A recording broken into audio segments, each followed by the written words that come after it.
오늘 함께 하실 하나님의 말씀은 이사야서 25장 1절로 12절 말씀입니다. 이사야서 25장 1절로 12절 말씀입니다. 교독을 하겠습니다. 제가 먼저 읽겠습니다.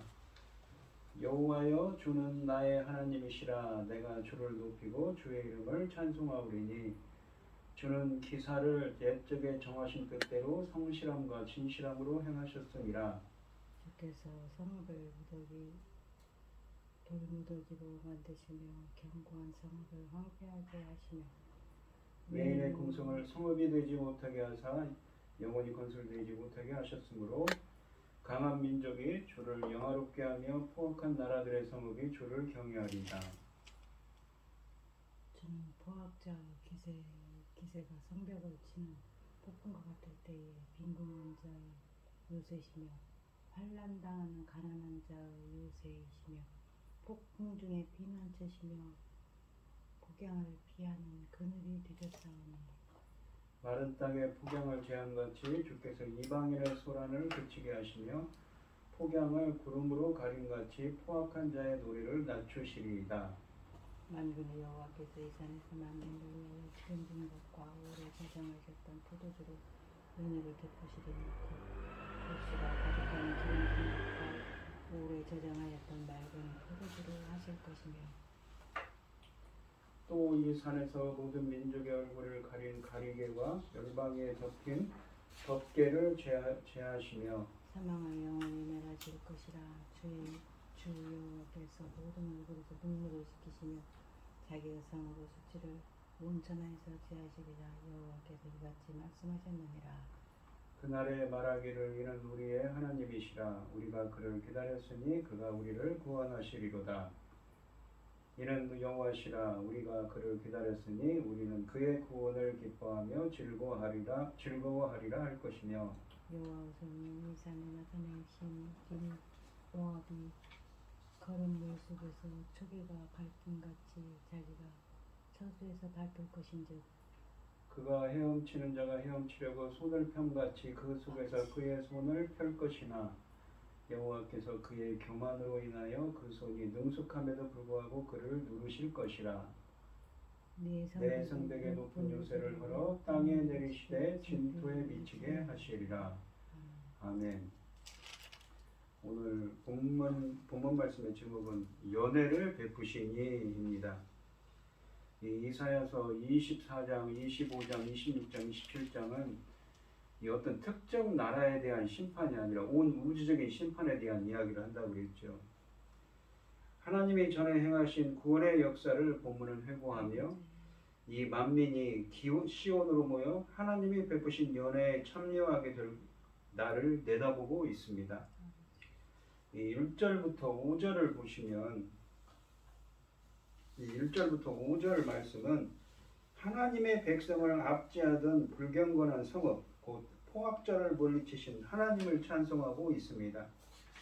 이 노래는 종말에 관한 것으로서 세상이 끝나는 때에 있을 일을 예언하고 있습니다. 그러니까 이사야 선지자가 주전 700년경에 예언을 했는데 그 예언이 아니라 오늘날 살아가는 우리 신약시대의 성도들에게도 포함되는 종말의 이야기를 하고 있다는 얘기죠. 이 노래는 하나님이 모든 악의 세력을 꺾으실 것을 확인하는 24장 말씀에 대한 자연스러운 반응입니다. 이 1절에 보시면 여호와여, 주는 나의 하나님이시라. 내가 주를 높이고 주의 이름을 찬송하오리니 주는 기사를 옛적에 정하신 뜻대로 성실함과 진실함으로 행하셨음이라. 기사라는 건 기이한 일이죠. 하나님만이 하실 수 있는 그 기적 같은 일들을 포함합니다. 1절에 보시면 여호와는 나의 하나님이십니다. 내가 주를 높이고 주의 이름을 찬양합니다. 주는 기사 곧 놀라운 일을 행하셨습니다.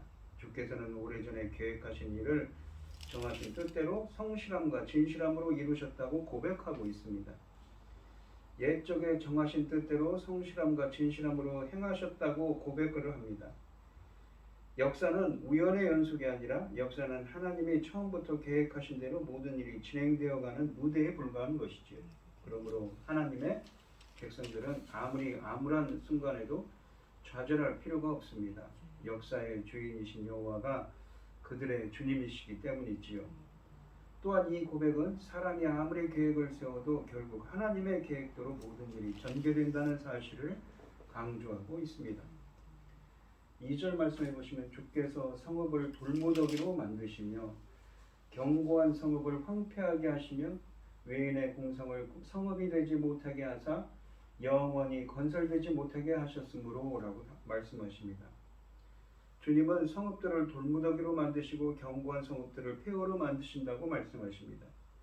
외인의 공성을 성읍이 되지 못하게 하사라고 표현하는데 여호와 하나님께서 자신의 택한 유다 백성을 압제하는 이방 나라를 멸망케 하실 것을 나타내는 말입니다. 여기서 외인은 역사적으로는 바벨론을 가리키며 더 나아가 하나님을 대항하며 모든 사탄의 세력을 가리킨다고 표현할 수가 있는 것이지요. 우리의 대적들이 지은 도성들을 더 이상 도성이라고 할 수 없게 만드셔서 아무도 그것을 재건하지 못할 것이라고 말씀하십니다. 이 성읍은 이 하나님의 성을 반대하는 모든 성을 대표합니다. 니느웨나 이 바벨론이 그 본복이지요. 하나님을 대적하는 모든 세력을 가리킵니다. 하나님이 그들을 꺾으실 것이라고 하십니다. 그러므로 3절에 보시면 그래서 강한 민족이 주를 영원롭게 하며 포악한 나라들의 성읍이 주를 경외하리이다 라고 표현합니다.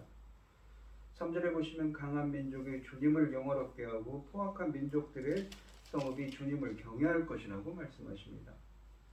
하나님의 심판으로 자신의 강함을 믿고 포악하게 압제를 행하던 자들이 그 악의 무리들이 하나님을 두려워하게 될 것이라고 말씀하고 있습니다.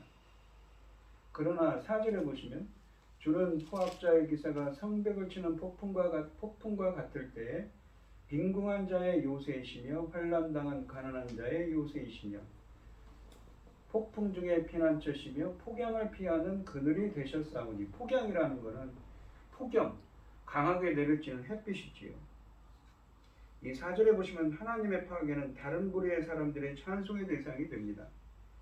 포악자의 기세가 마치 성벽을 내리치는 폭풍과 같을 때 주님은 가난한 자에게 힘이 되어주시고 공경에 빠진 불쌍한 자들에게 요새가 되셨으며 따가운 햇볕, 폭염을 가려주는 그늘이 되셨습니다. 어떤 사람들에게는 주님 이 가난한 자라고 되어 있죠. 겸손한 자를 뜻합니다.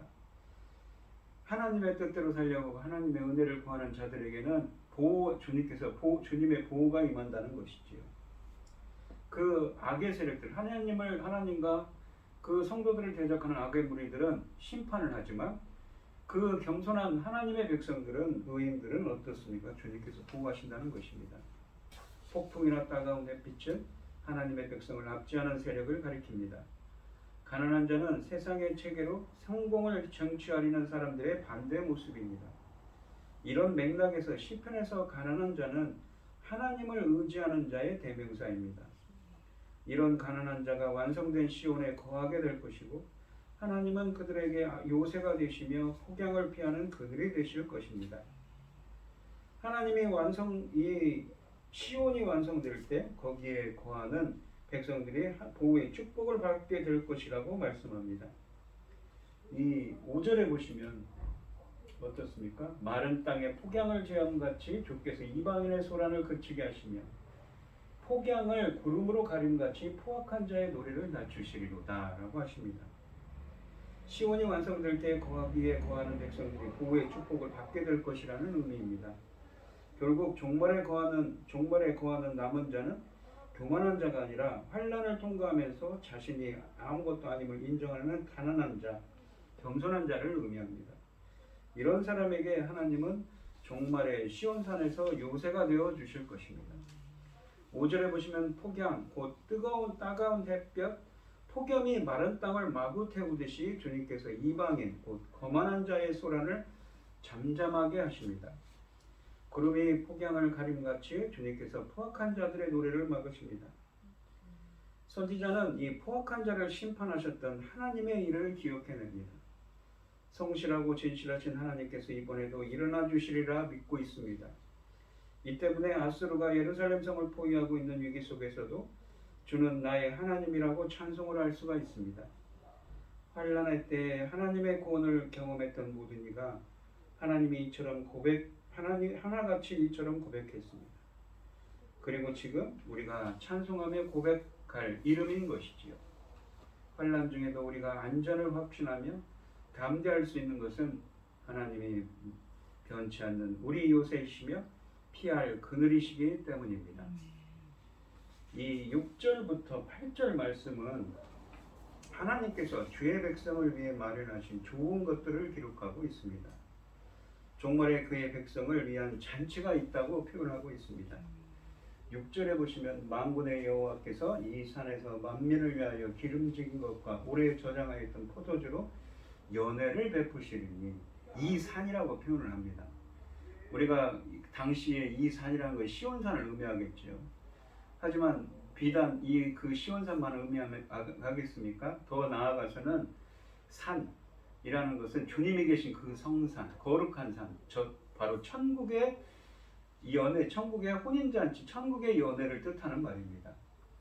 곧 골수가 가득한 기름진 것과 오래 저장하였던 맑은 포도주로 하실 것이며 라고 하십니다. 하나님이 이 산, 곧 시온산에서 세계의 모든 민족, 곧 하나님을 경배하러 나온 자들을 위해 가장 맛있는 포도주와 음식으로 잔치를 베푸실 것이라고 말씀하십니다. 하나님과 사람이 화목하게 됨으로써 갖게 될 천국 잔치이지요. 만민을 위하여라고 6절에 표현하는데 특히 구원은 유대인에게만 국한된 것이 아니라 사마리아와 땅끝까지 복음이 전파되어 온 세계 만민이 구원의 반열에 들어설 수 있게 되었습니다. 따라서 이 6절에 만민이 의미하는 것은 국가나 인종, 백성과 언어 등을 초월하여 주께 나오는 모든 사람을 가리킵니다. 7절에 보시면 또 이 산에서, 그러니까 시온산, 그런데 그 산만 의미하는 게 아니라 바로 거룩한 주님이 계신 산, 바로 천국이죠. 이 산에서 모든 민족의 얼굴을 가린 가리개와 열방 위에 덮인 덮개를 제하시며 라고 하십니다. 하나님은 온 인류를 덮고 있는 슬픔의 구름을 걷어버리신다고 하십니다. 포도주, 기쁨을 상징하는 포도주의 연회에서 하나님은 모든 민족의 얼굴을 가린 가리개를 제거하실 것입니다. 여기서 가리개는 슬픔을 표시하기 위해 얼굴 위에 쓰는 베일이기에 이는 슬픔을 제거한다는 의미입니다. 여기서 슬픔은 사망과 관련되어 있습니다. 8절에 보시면 그렇게 얼굴에 쓴 베일, 가리개를 제거하셔서 사망을 8절에 보시면 영원히 멸하실 것이라. 주 여호와께서 모든 얼굴에서 눈물을 씻기시며 자기 백성의 수치를 온 천하에서 제하시리라. 여호와께서 이같이 말씀하셨느니라. 슬픔과 수치를 모두 제거해 버리신다고 하십니다. 사망을 영원히 없애버리실 것입니다. 주 여호와께서 모든 사람의 눈에서 눈물을 닦아주시며 온 세상에서 자기 백성의 수치를 벗겨주시겠다고 말씀하십니다.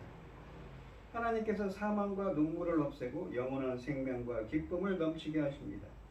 그래서 종말에 시온의 포도주의 연회가 열릴 때 시온, 그러니까 단지 시온만 의미하는 것이 아니라 바로 천국이죠. 그 산, 이 산이라고 되어 있는 거룩한 성산, 천국을 의미합니다. 천국 잔치이죠. 하나님은 인간에게 슬픔을 주었던 사망을 영원히 멸하시고 눈물과 수치를 제거하실 것입니다. 그래서 그들로 하나님을 기쁘게 대면하며 잔치에 참여하게 하실 것입니다. 사망은 죄로 비롯된 것이기에 사망을 영원히 멸하실 것이라는 말은 더 이상 죄를 짓지 않을 것이라는 의미를 내포합니다. 이것은 주께서 통치하실 때 우리가 누릴 온전한 행복을 잘 묘사합니다. 여전히 현실은 죽음이 지배하고 죄가 득세하는 숨막히는 세상이지만 하나님은 이 모든 것을 바꾸실 것입니다. 한편 본문이 기록된 역사적 배경에 대하여, 그러니까 이 1절부터 5절까지는 심판의 말씀을 하면서 겸손한 자에게는 어떤다고요? 하나님께서 구원의 은혜를 베푼다고 했죠. 근데 그 겸손한 자에게 베푸는 그 가난한 자, 겸손한 자에게 베푸는 구원의 은혜가 어떤 것이냐면 6절부터 8절에는 천국의 연회, 그 거룩한 성산에서의 연회지요. 천국 잔치입니다. 이 본문이 기록된 역사적 배경에 대하여 이 바벨론 대하여는 대부분의 학자들이 바벨론에서 이스라엘 백성들이 해방되었을 때가 타당한 것으로 보이는데 그 이유는 무엇이냐면 26장 다음 장인 26장의 내용 중 26장 1절에 보시면 바벨론 포로에서의 해방을 묘사하고 있는 부분이 26장 1절에 이사야서 26장 1절에 표현되어 있기 때문입니다. 우리가 이 천국 연애를 표현하고 있는데 오늘 이 8절 말씀과 유사한 표현이 계시록에 있습니다. 계시록 7장 17절에 보면 전에 설교할 때 했던 건데요. 이는 보좌 가운데 계신 어린 양이 그들의 목자가 되사 생명수 샘으로 인도하시고 누구이십니까? 예수 그리스도시죠. 하나님께서 그들의 눈에서 모든 눈물을 씻어주실 것입니다. 모든 눈물을 씻어준다. 8절에도 모든 수치를 제하고 모든 눈물을 씻어준다고 그랬죠. 이 계시록 7장 17절 말씀은 새 출애굽 사건을 전망하는 이 이사야서 25장 8절 그리고 이사야서 49장 10절 에스겔서 34장 23절의 말씀을 배경으로 합니다. 그러니까 이 전에도 말씀드렸지만 이 이사야서 오늘 이 본문 말씀의 배경이 뭐라고요? 바벨론 포로에서 기한이라고 그랬죠. 근데 신학적으로 보면 바벨론 포로에서의 기한이 어떤 의미입니까? 제2의 출애굽을 의미한다고 했습니다. 왜냐하면 거기에 쓰여지는 어휘나 단어들이 출애굽기에 나오는 단어들이 쓰여져 있기 때문이라고 그랬죠. 이사야서 25장 8절에 주 여호와께서 모든 얼굴에서 눈물을 씻기시며 그 백성의 수치를 온 천하에서 제하시리라 라는 말씀은 하나님의 그들의 눈으로부터 모든 눈물을 씻어주신다고 말씀하는 계시록 7장 17절에서 그 말씀이 성취되고 있음을 볼 수가 있습니다. 이러한 아까도 말씀드린 49장 10절 이사야서 에스겔서 34장 23절 등 또 이 이사야서 25장 8절 이 새 구약 본문은 모두 바벨론 포로 해방에 대한 약속과 관련되어 있습니다. 바벨론 포로 해방에 대한 약속은 새로운 출애굽, 제2의 출애굽이라고 불린다고 그랬죠. 본문 말씀은 예수님을 통해 구약에 이러한 예언되었던 진정한 바벨론 포로 해방이 이루어지게 되어서 천국에서 잔치에 참여하게 된다는 말씀을 하고 계시는 것입니다. 이것을 에베소서 2장에서는 어떻습니까? 공중 권세 잡은 자 안에 있었던 자들이 어떻습니까? 예수 그리스도 안으로 들어왔다고 그랬죠. 그런 표현을 쓰고 있는 것이지요. 9절부터 12절 말씀을 보시면 이 9절부터 12절 말씀은 하나님의 백성을 억압하며 교만을 떨던 자들의 몰락을 묘사하고 있습니다. 그러니까 1절부터 5절은 이 하나님이 하실 그 엄청난 일들, 그 심판에 대한 이야기를 하고 있지만 그 중에서도 가난한 자, 겸손한 자들을 구원하신다고 그랬죠. 어떻게 구원하십니까? 어떤 은혜를 주십니까? 바로 6절부터 8절에서는 천국 잔치에 그 참여하는 천국의 연회에 참여할 수 있도록 모든 슬픔과 수치를 제거해 주시고 기쁨을 주신다고 하시죠. 근데 9절부터 12절은 그게 나오는 말씀들은 어떻습니까? 계속 이어서 하나님의 백성을 이 억압하며 교만을 떨던 자들의 몰락을 묘사하고 있습니다. 9절에 보시면 그날의 말하길. 그날은 어떻습니까? 천국 이 잔치가 벌어진 날이죠. 이는 우리의 하나님이시다. 우리가 그를 기다렸다는 건 주님을 간절히 찾았다는 것입니다. 그가 우리를 구원하시리로다. 이는 여호와시라. 우리가 그를 기다렸으니 우리는 그의 구원을 기뻐하며 즐거워하리라 할 것이며 라고 하십니다. 9절에 보시면 그날의 사람들은 말합니다. 그는 우리 하나님이십니다. 우리가 그를 신뢰하고 기다림으로 그가 우리를 구원하셨습니다. 그는 우리가 기다리는 하나님이십니다. 누가 기다립니까? 바로 아까 말한 가난한 자, 겸손한 자들은 주님을 찾는 자라고 했죠. 그가 우리를 구원하셨으니 이제 기뻐하고 즐거울 것입니다 라고 말씀하십니다. 우리가 누굽니까? 아까 말한 천국 연회에 참여한 겸손한 자들이죠. 여기 보면 기다렸으니 라고 표현이 있는데 이것이 이 히브리어 원문을 보시면 카바라는 기다리다, 간절히 찾다라는 말을 2번 반복해서 의미를 강조합니다. 정말 간절히 찾았다는 거죠. 누구를요? 겸손한 자들, 가난한 자들이 주님을 간절히 기다렸다, 찾았다는 말입니다. 이 기다린다로 번역된 히브리어는 신앙적으로 바라보고 기다린다는 의미를 가진 단어로서 모든 고통과 핍박 가운데서도 하나님께서 오셔서 그의 원수들을 흩으실 것을 기다린다는 뜻입니다. 따라서 선지자는 이 믿는 자들에게 구원은 지치지 않는 소망과 기대를 가져야만 소유할 수 있다는 진리를 우리에게 말씀해 주고 있습니다. 9절부터 12절 말씀은 구원을 확실하며 종말에 하나님의 심판으로 성취되는 시온의 완성을 기다리는 자들이 찬양하는 장면입니다. 이 찬양의 핵심은 여호와를 기다렸기 때문에 구원을 얻을 것이라는 내용이 9절에 쓰여져 있습니다. 이사야서 7장에서 이사야 선지자가 강조했듯이 시온의 백성이 살아갈 길은 하나님을 신뢰하고 의지하는 것뿐입니다. 종말에 완성된 천국에 거하는 자의 자격은 하나님을 의지하고 신뢰하는 가난한 자임을 다시 확인해 줍니다. 하나님을 의지하며 기다리는 자의 특성은 겸손입니다. 겸손이 없다면 사람은 자연히 자신의 계획과 힘을 의지할 것입니다. 그러므로 시온이 완성될 때 모압으로 대변되는 교만한 자가 사라지게 될 것을 10절로 12절에서 말씀하십니다. 10절에 보시면 이 여호와의 손이 이 산에 나타나시니, 여호와의 손은 이 권능의 손이죠. 주님의 권능이 이 산에 나타납니다. 그 천국의 연회장에 모압이 거름물 속에서 초계가 밝힘같이, 초계라는 것은 지푸라기죠. 자기 처소에서 밟힐 것인즉 이라고 하십니다. 하나님께서 이 산, 그 천국을 의미하는 이 산, 천국을 보호하시겠지만 모압 사람들은 거름더미에서 지푸라기가 짓밟히듯 짓밟히게 될 것을 말씀하십니다. 원래 모압은 아브라함의 조카인 롯의 후손이었음에도 불구하고 이스라엘과 원수지간으로 지낸 족속입니다. 따라서 모압은 여기서 영적 이스라엘인 성도를 대적하는 무리들, 곧 불신자 또는 적그리스도, 사탄을 상징하는 무리들입니다. 11절에 보시면 그가 헤엄치는 자가 헤엄치려고 손을 펴같이 그 속에서 그의 손을 펼 것이나, 그가 누굽니까? 모압을 의미하죠. 주님을 대적하는 자, 주의 백성을 괴롭히고 대적하는 자들. 여호와께서 그의 교만으로 인하여, 누구의 교만입니까? 모압이죠.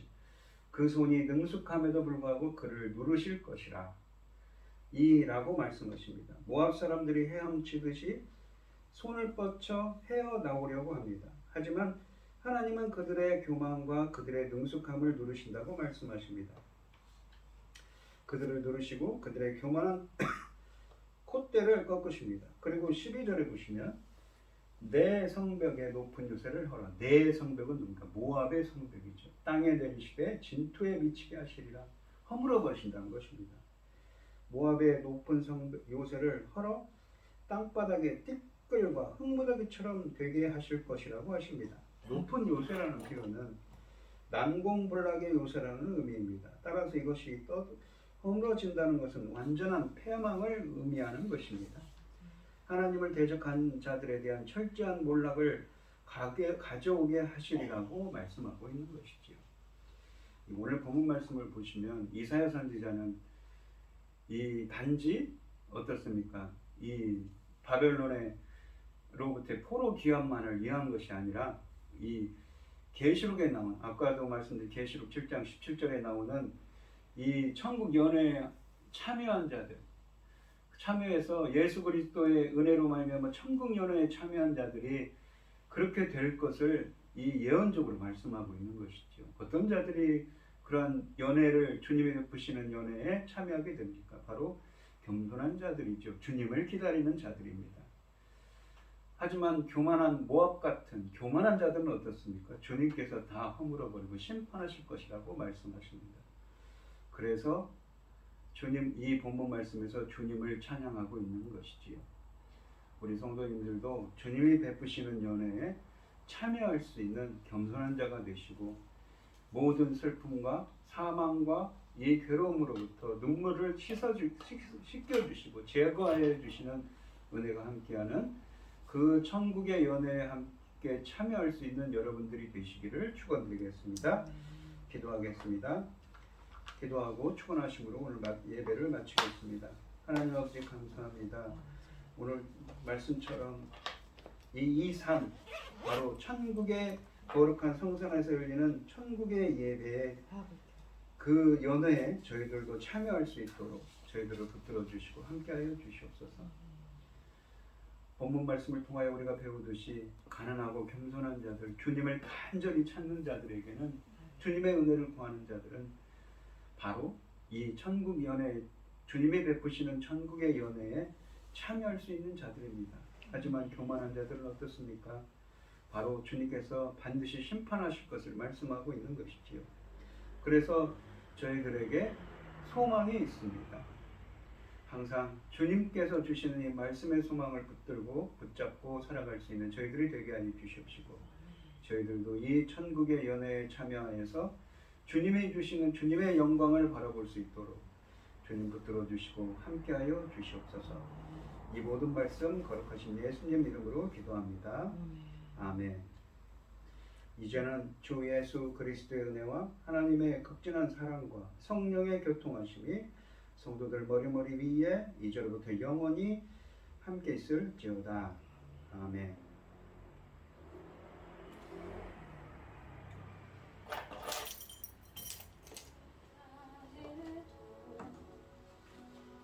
말씀 감사합니다. 찾는 자 기다리는 자